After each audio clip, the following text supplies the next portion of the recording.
Hello বন্ধুরা, চলে এলাম নতুন একটি ভিডিও নিয়ে।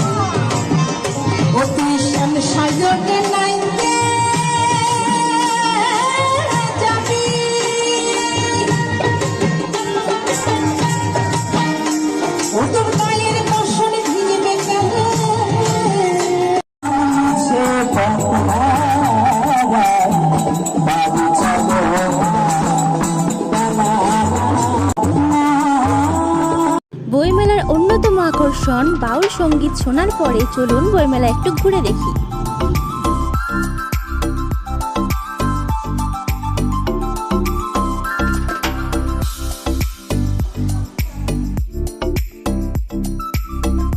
বইমেলার বুকস্টলগুলিতে ঘুরতে ঘুরতে এবং কেনাকাটার পর ফিরে যাওয়ার টাইমে দেখি হঠাৎই আমাদের খাবারের স্টলগুলি উকি দিয়ে ডাকছে, আর সেই টানে খাবারগুলি আমাদের খেয়ে নিতে হলো এবং লেবনটি খেয়ে নিয়ে আমরা বিদায় নিলাম।